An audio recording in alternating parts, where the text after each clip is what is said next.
monde, j'espère que vous allez bien. Je vous fais un petit live parce que j'étais en conversation sur Telegram avec une des femmes que je coach en one-one qui me parlait d'une de ces relations là, amicales. Et je trouve ça intéressant parce que je pense qu'elle n'est pas toute seule dans ces cas-là sur qu'est-ce qu'on accepte parfois dans la relation par peur de perdre la relation. Et ça vaut dans l'amour, en amitié et tout ça. Voilà. En même temps, je suis en train de me balader. J'ai passé la journée à ajuster, réajuster des choses pour le programme que je suis en train de créer là. Et j'ai une copine là qui m'a appelé pour me proposer de la rejoindre. Donc je vais la rejoindre, mais j'avais quand même envie de vous parler de ce sujet-là parce que pour moi, ça fait complètement lien avec l'estime de soi, avec l'amour, le respect et la valeur qu'on s'accorde à soi. Et ça, malheureusement, chez beaucoup, c'est pas très élevé. Et du coup, on a tendance à se mettre dans des relations qui sont pas du tout ok. et pour de mauvaises raisons. Enfin, de mauvaises raisons. Je sais pas si ce sont de mauvaises raisons, mais en tout cas, par peur de perdre la relation.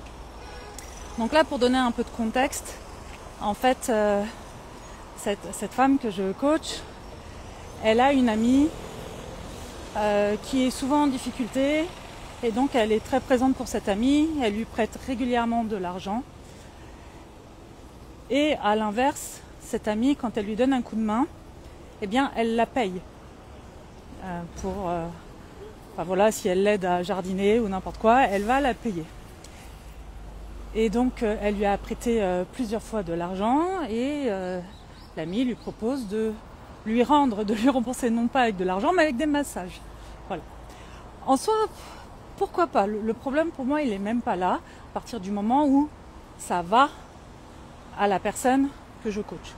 Sauf que hier pendant le coaching, elle n'était pas bien et voilà, ça tournait un peu en boucle en mode je sens qu'il y a un truc qui est pas ok, qui est pas correct. Et je vous le dis à chaque fois, mais je vais vous le redire dans ce live, il n'y a pas de vérité. La seule vérité, c'est ce qui vibre dans votre corps. Et votre corps sait très bien s'il y a quelque chose qui est correct ou pas pour vous. On s'en fiche de savoir si vous avez raison ou pas en réalité. Vous voyez, parce que elle a ses raisons, son ami a ses raisons. Moi, je pense quelque chose. Vous prenez encore une quatrième personne, je suis sûre qu'elle pense encore autre chose. Vous voyez, donc qui a raison? On s'en fiche de savoir qui a raison. En revanche, ce qui est sûr, c'est pour savoir si une situation me convient et est correcte pour moi, j'ai juste à aller checker au niveau de mes émotions, parce que les émotions sont là comme des messagers en fait, pour nous dire ça c'est ok, ça c'est pas ok, et chaque émotion détient un message pour nous. Donc, allez checker ces émotions, allez checker au niveau du corps, est-ce que ça crée de la tension ou de l'apaisement. Il est 18h30, je suis en pleine heure de pointe, vous risquez d'avoir le bruit des voitures, désolé pour ça. Donc est-ce que ça crée de la tension, de la fermeture ou au contraire, est-ce que je me sens dans de l'ouverture, est-ce que ça me fait du bien et tout ça. Vous voyez, ce sont des choses au niveau du corps qu'on peut tout à fait ressentir et qui sont très très différentes les unes des autres. Et donc c'est important que vous preniez l'habitude d'aller checker à ce niveau-là ce qui se passe. Depuis qu'elle se rend compte que c'est pas tout à fait correct, elle a peur en fait de recadrer les choses puisqu'elle a peur que son ami le prenne mal. Ok. J'ai juste envie de vous partager ce message. Est-ce que entretenir une relation avec quelqu'un qui crée la relation avec vous que parce que vous lui dites oui et que vous répondez à ses demandes, est-ce que c'est vraiment ce type de relation que vous voulez dans votre vie? Est-ce qu'il vaut mieux pas se positionner clairement et laisser le choix à l'autre d'accepter ou au contraire de se retirer de la relation? Mais quelqu'un qui va vous rejeter parce que vous dites ce que vous pensez ou parce que vous prenez soin de vous ou parce que vous recadrez, vous posez des limites, bref, vous êtes vous-même et surtout dans le respect de vous-même, pour moi, c'est pas du tout une relation qui va aller en votre faveur, qui va vous faire du bien, qui va vous nourrir, qui va contribuer à nourrir votre estime de vous-même, bien au contraire. Et ne comptez pas sur les autres pour deviner ce que vous pensez, pour comprendre où sont vos limites à vous, parce qu'on a tous des limites différentes. Et surtout, personne ne viendra respecter, enfin je dis personne, si, mais il y a des gens qui ne viendront pas respecter vos limites ou vous respecter tout court si vous-même vous ne vous respectez pas. En fait, la première personne qui doit vous respecter et respecter vos limites, vos choix, etc., en fait c'est vous-même. D'accord ? Et donc c'est pour ça que je dis que ça part de l'estime de soi, parce que avoir du mal à se positionner, avoir des difficultés à dire non, avoir des difficultés à poser des limites, à recadrer, à remettre les points sur les i quand c'est nécessaire, eh bien ça parle directement de l'estime de soi. C'est-à-dire, si je fais ça, j'ai peur d'être rejetée. Et c'est normal d'avoir peur d'être rejeté par les personnes qui comptent dans nos vies. Mais je pense que c'est important aussi de se demander, ok, pourquoi cette personne elle est importante pour moi? Est-ce que c'est parce que réellement j'ai envie de ce type de relation?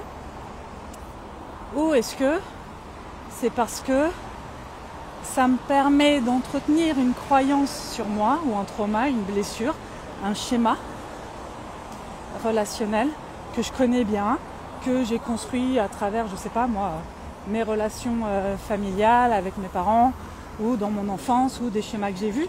Bref, et que je répète de manière très automatique, sans forcément y mettre de la conscience et sans m'en rendre compte. Sarah, merci d'aborder ce sujet. Avec plaisir, Sarah. Et en fait, tous on a des modes de fonctionnement, des espèces de schémas répétitifs comme ça. Et quand on est sur pilotage automatique, la plupart du temps, en fait, on s'en rend pas forcément compte. Sauf qu'il y a un espèce de malaise qui s'installe. Et avec le temps, ça devient de plus en plus difficile, mais de faire abstraction de ça. Et donc, plutôt que de continuer à mettre le problème sous le tapis, ce qui va créer encore plus de frustration, de tension, et parfois même du conflit, ou un grand sentiment d'injustice. Et là, c'est ce qui se passait pour la personne que je coach, c'est que elle a été l'aidée, ça s'est pas forcément passé comme elle le souhaitait, et du coup, elle avait énormément d'émotions pendant le coaching parce qu'elle était très frustrée et avec un grand sentiment d'injustice. Donc, le seul moyen de réajuster ça, c'est de pouvoir poser des bases solides. Et les bases solides, c'est accepter, avoir le courage de se montrer tel qu'on est quand on veut créer une relation amicale. C'est-à-dire, comment dire, ne pas essayer à tout prix de faire plaisir à l'autre ou d'être comme l'autre et tout ça, mais juste d'accepter que je suis moi avec mes qualités et mes défauts, mais surtout aussi avec mes valeurs, avec ce qui est important pour moi, avec ce que je suis en mesure d'accepter ou pas d'accepter. Et en fait, on donne un peu notre mode d'emploi, mais si on ne donne pas notre mode d'emploi, comment l'autre peut le deviner? Il y a très peu de personnes qui devineront ce que vous voulez ou ce que vous pensez sans que vous ayez besoin de l'exprimer. Il y en a très peu. Parce que tout le monde est focus sur soi, sur ses propres problèmes, et tout le monde n'a pas forcément une lecture très fine de l'humain, de la psychologie humaine, des comportements et tout ça.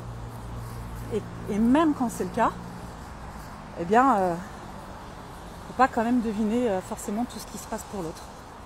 Donc pour moi, créer du lien, oui, ça peut comporter un espèce de facteur risque qui est celui d'être jugé, celui d'être rejeté, celui d'être mal aimé, bon bref, celui d'être blessé.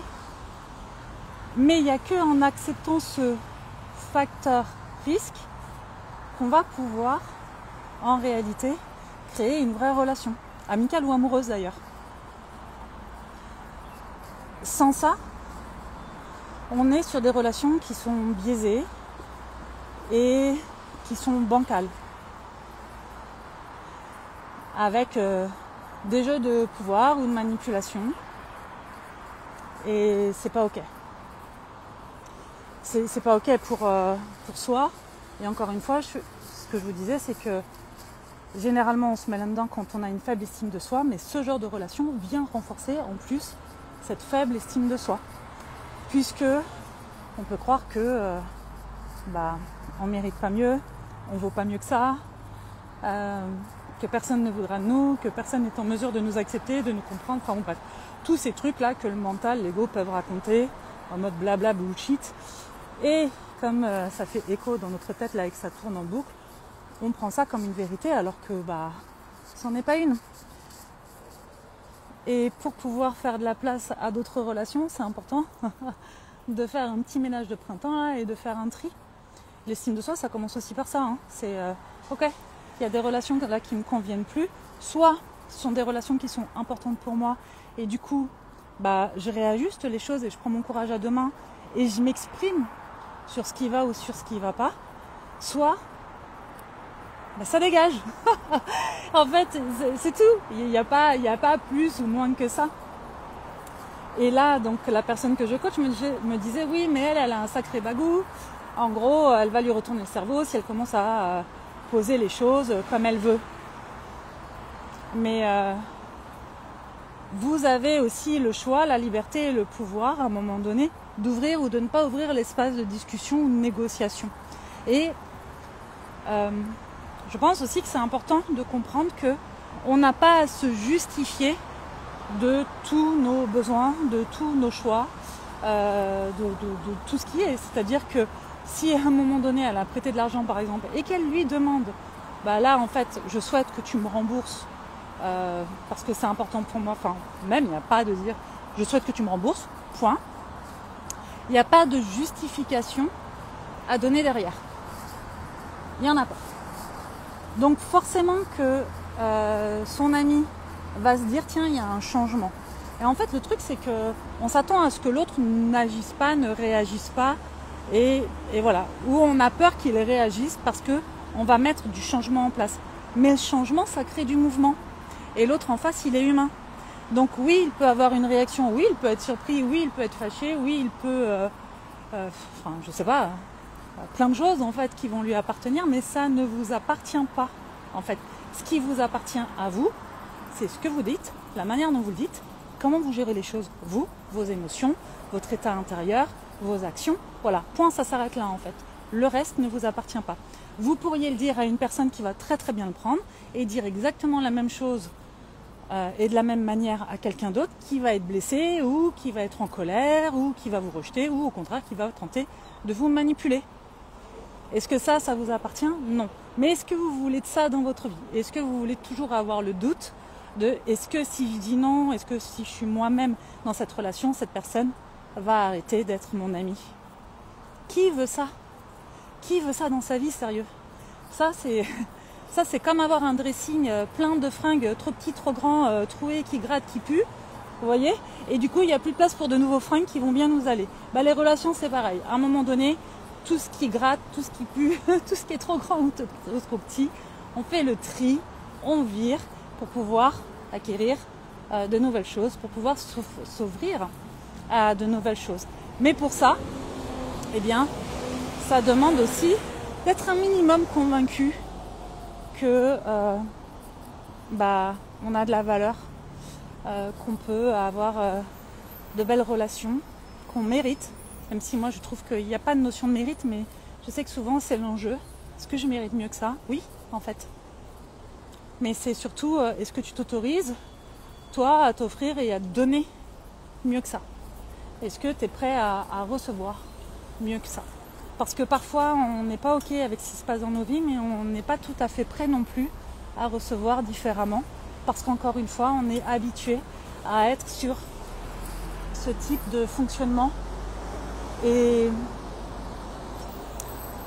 changer les choses, faire bouger les choses, c'est pas compliqué mais c'est pas simple. C'est-à-dire que c'est simple et pas simple. C'est simple en réalité parce que vous voyez, il y a une espèce de forme de logique en fait. Sauf que on est tellement pris par nos émotions que c'est compliqué. Il y a nos peurs, notre tristesse, Enfin voilà, il y a plein de choses qui rentrent en compte et qui font que ça complique les choses. Et en plus, encore une fois, eh bien, tous ces schémas de pensée et d'action qu'on est habitué à mettre en place, qui font que, oui, créer de nouvelles connexions neuronales, de nouveaux chemins neuronaux, de nouvelles manières de faire, ça se fait pas en un claquement de doigts. Je vous le dis à chaque fois, le mental, le système nerveux n'aime pas le changement. Donc tout va se rigidifier et ça va créer plein d'émotions qui vont pas être cool. Mais pour autant, rester focus sur ce qu'on veut pour soi, prendre soin de soi, s'aimer, être convaincu que peu importe qui rentre et sort de nos vies, ça ne change rien à la valeur qu'on a en tant qu'humain, et bien déjà ça c'est précieux. Et ensuite faire confiance au processus. Parce que honnêtement, quand on met un terme ou quand on recadre une relation, oui on a très peur, mais ce qui fait très peur c'est tout ce qu'on s'imagine que ça va donner. Mais une fois que c'est fait, bon, on est dans le feu de l'action, on fait avec ce qui se présente, et puis c'est ok, les choses passent. Les états douloureux, tout comme les états heureux d'ailleurs, rien ne dure éternellement, tout bouge, tout est en mouvement. Et donc, c'est pareil pour les émotions. La seule chose qui fait que nos émotions durent longtemps, stagnent et voire même se renforcent, c'est le fait qu'on se raconte des histoires autour de ça et qu'on est dans le mental et pas dans l'action. Alors attends, je te lis Sarah. Je suis vraiment ravie d'être tombée sur ton live par hasard. J'espère que tu en referas souvent. Ça fait du bien de se sentir comprise. Oui, il fut un temps où j'en faisais tous les jours des lives. Je pense que tu peux les retrouver sur le compte. Et vous allez aussi pouvoir d'ailleurs les retrouver sur Substack. Ça y est, Sébastien commence à mettre tous les replays au format podcast sur Substack. Substack, vous savez, c'est là où il y a la lettre, la newsletter de Soma Soa que j'écris. Donc vous allez pouvoir aussi retrouver au fur et à mesure. Bon là il y en a une sacrée pelle, donc il a un peu de boulot. Mais au fur et à mesure vous pourrez aussi les retrouver dans cet espace. Et oui, j'aime ce format de live. Donc, en fait, quand je suis inspirée ou quand vous me posez des questions, des choses comme ça, je suis ravie de pouvoir faire des lives. Voilà, vous m'accompagnez et moi je vous livre mes réflexions. Encore une fois, ce ne sont pas des vérités, ce ne sont que des réflexions. Je pense que ça aussi c'est important de le comprendre et vraiment d'intégrer ça. Enfin, moi je ne détiens pas de vérité, je fais avec mon expérience professionnelle mais aussi personnelle, avec mes biais à moi forcément, avec mon histoire à moi aussi forcément. Donc voilà, mais si ça résonne et que ça vous parle, prenez que ce qui fait écho pour vous et le reste, laissez tomber. Bref, tout ça pour vous dire que c'est hyper important pour cultiver de bonnes relations, de savoir aussi cultiver une bonne estime de soi. C'est ce qui permet aussi de bien choisir les gens qui nous accompagnent, que ce soit pour une semaine, un mois, un an, 10 ans ou toute la vie. C'est hyper important.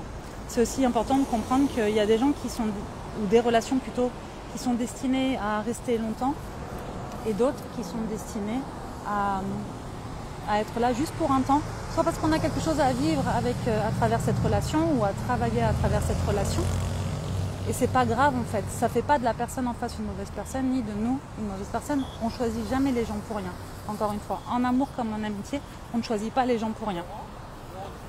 Donc voilà, tout comme elle n'a pas choisi cet ami-là pour rien, même si aujourd'hui cette relation ne lui convient pas et qu'elle ouvre les yeux. Ça lui aura permis de voir que, eh bien, elle peut avoir tendance à entretenir des relations qui ne sont en réalité pas justes pour elle, mais qui l'étaient jusqu'à présent parce que, bien, elle avait besoin d'aller plus loin, peut-être dans ses blessures, dans ses fonctionnements et les relations abusives, pour se rendre compte que, non, maintenant, stop, je mérite mieux que ça, je veux mieux que ça, je veux des relations dans lesquelles je peux donner et recevoir, dans lesquelles je me sens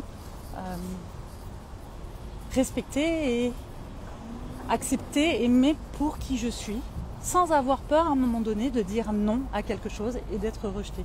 Ça, de toute façon, à partir du moment où vous avez peur de vous positionner et de vous respecter dans la relation par peur d'être rejeté, c'est clairement qu'il y a un problème.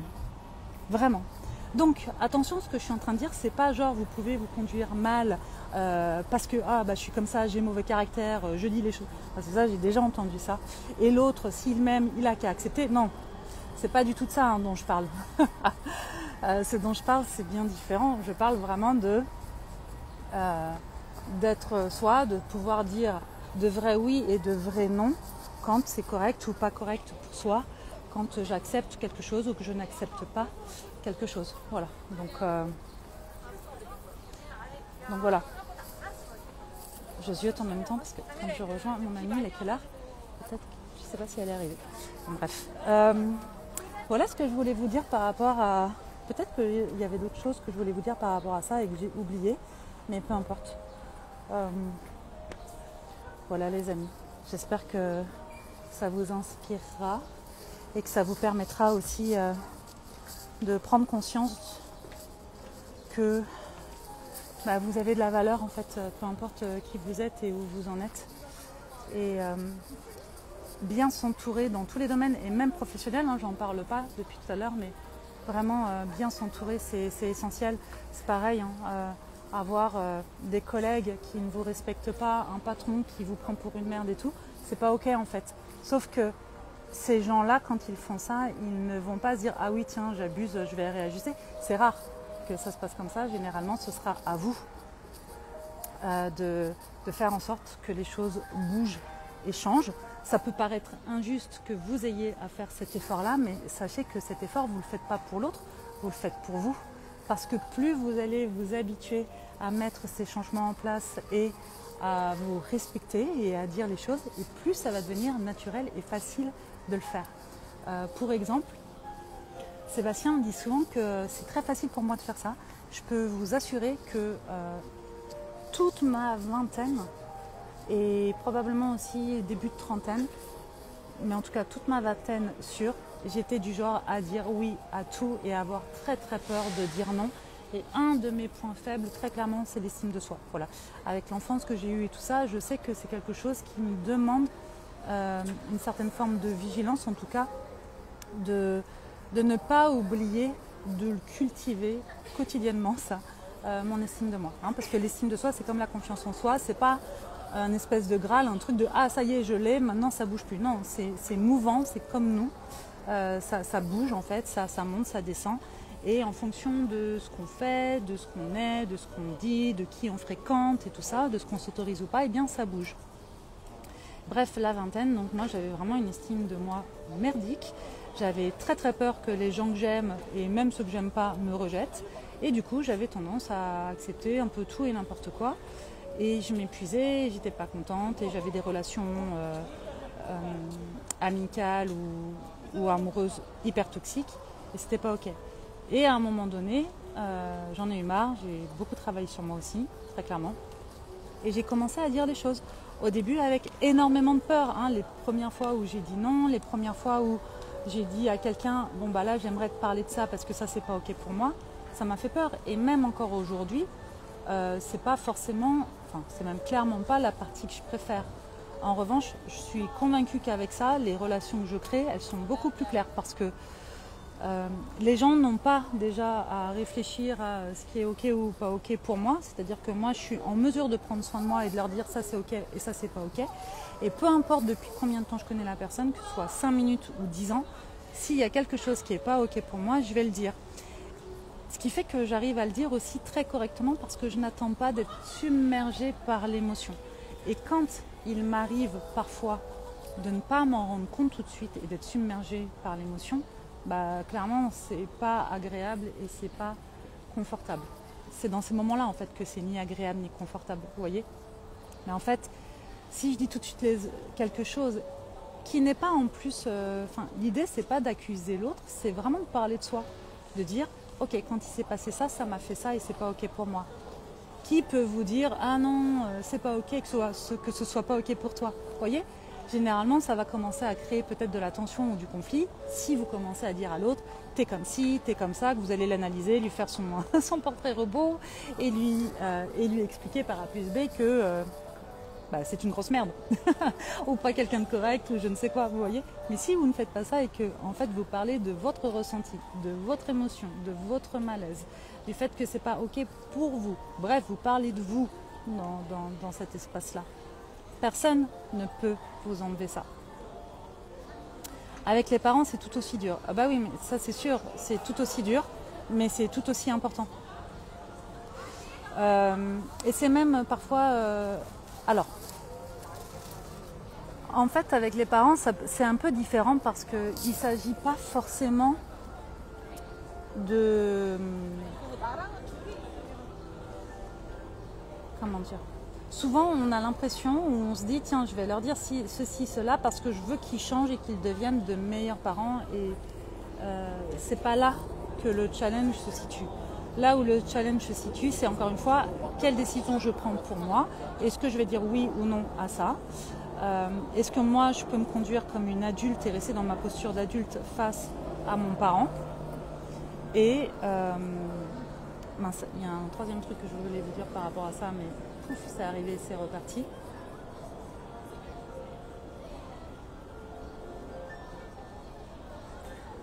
Ouais, est-ce que je peux dire oui ou non, me respecter, pas avoir à me justifier et rester dans ma posture d'adulte ?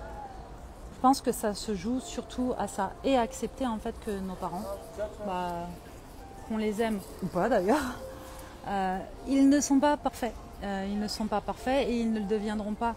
Et ça ne veut pas forcément dire qu'ils n'en ont pas envie. Ça veut juste dire que parfois c'est pas à leur portée ou ils comprennent pas. Enfin, peu importe. Mais quand on s'épuise à vouloir faire de nos parents de meilleurs parents selon nos critères à nous, généralement c'est un peu peine perdue. Encore une fois, les autres bougent et changent que quand on crée du changement en nous. Moi, les fois où mes parents ont bougé et changé avec moi, c'est parce que moi j'ai changé mon positionnement, ma manière d'être et de faire. Il n'y a que ça qui crée du changement. C'est rare que l'autre en face change juste parce que vous lui avez expliqué par A plus B que ce serait bien qu'il change. Si l'autre en face ne voit pas d'intérêt à changer, il ne va pas changer. Et en revanche, si dans la matière, en fait, concrètement dans la relation où vous faites bouger les choses, en face au début ça peut se rigidifier, puis à un moment donné ça va se caler ou ça va résister et ça va péter. Mais en tout cas il va se passer quelque chose et c'est ça qui est intéressant. Bref, et je vous le dis toujours, on parle d'amour inconditionnel, du fait d'aimer les autres et tout, mais la relation à l'autre, c'est souvent un espace d'expérimentation d'amour de soi. De comment je suis en capacité de me respecter et de m'aimer dans le lien. Donc c'est vraiment intéressant en fait. Même les erreurs ou même les relations qui sont pas ok, c'est ok et c'est intéressant en fait de les vivre. Parce que ça nous permet aussi d'y voir un peu plus clair et de voir que, encore une fois, il y a des choses qui sont ok ou des choses qui ne sont pas ok pour nous, des choses qui sont acquises et des choses qui ne sont pas encore acquises et qu'on va devoir, si on le souhaite, améliorer, faire bouger, développer, cultiver, bon bref, apprendre tout ça en fait. C'est ce qui fait qu'on évolue aussi en tant qu'humain. C'est pour ça que le lien à l'autre, il est important et intéressant. Peu importe la qualité du lien, dans tous les cas, il va nous apporter quelque chose. Voilà. Et je vous dis ça pour aussi éviter toute culpabilité de genre « ah ouais, je suis trop bête, ah oui, j'aurais pas dû ». Non, non, en fait, tout ce qu'on vit de bon et de mauvais va nous apprendre quelque chose, va nous apporter quelque chose. Après, ça va dépendre de qu'est-ce que nous, on choisit d'en faire. Est-ce qu'on a juste envie de nourrir le côté victime, mal-être et toutes ces histoires qu'on peut se raconter et qui vont encore une fois diminuer notre estime de nous et nous faire croire qu'on n'en vaut pas la peine parce qu'on a déjà ce biais-là et donc on va aller chercher toutes les preuves qui vont nous renforcer l'idée qu'on a peu de valeur, ou au contraire est-ce qu'on va se dire ok bon j'ai vécu ça, j'ai fait ça, ça me fait ça, très bien, je prends, j'accepte, j'accueille. Et maintenant je fais quoi de ça? Qu'est-ce que je veux pour moi? Comment je passe à l'action? Comment je connecte avec mes ressources et mes capacités pour faire mieux pour moi? Et c'est pour ça que je vous disais, c'est simple et c'est pas simple. Parce qu'en réalité, quand je vous le dis comme ça, C'est clair et c'est simple. Mais bien sûr, on est humain. Et bien sûr, ok, 6 minutes. Ma copine arrive dans 6 minutes. Je suis au niveau de Paul Bassett. Attendez, je vais juste faire ça. Comment je fais? Hop là. Tu vas arriver par là, Vic, normalement. Et je suis juste là, assise là. Voilà. Hop. Donc bref, c'est pour ça que je vous disais c'est simple et c'est pas simple. C'est que en fait, ça paraît simple, c'est logique quand on fait un pas de côté et qu'on abaisse un peu la charge émotionnelle. Et pour abaisser la charge émotionnelle dans ces moments qui peuvent être parfois très douloureux, parce que quand il s'agit de relations, ça peut parfois créer beaucoup de douleurs psychologiques, très clairement, on ne va pas se mentir, eh bien, il faut passer par le corps. Mais pour tout, je vous le dis à chaque fois, ça va être de faire du shaking, d'aller marcher, d'aller danser. Enfin, je dis d'aller danser, vous n'êtes pas obligé d'aller en boîte pour aller danser, mais vous mettre une musique et danser. Bref, passer par le corps et aussi accepter que la charge puisse monter, la charge émotionnelle puisse monter et s'évacuer. Par exemple, je ne sais pas moi, secouer son corps et crier jusqu'à pleurer, taper dans des oreillers jusqu'à en pleurer ou jusqu'à ce que la colère sorte en fait. Parce que sinon, ça crée trop de tension, trop de charge émotionnelle à l'intérieur. Et quand on cherche à s'exprimer auprès de l'autre avec cette charge émotionnelle, eh bien ça donne rien de bon. C'est rarement bon d'essayer de communiquer ou d'arranger quelque chose qui est conflictuel quand on est très chargé émotionnellement. Il vaut mieux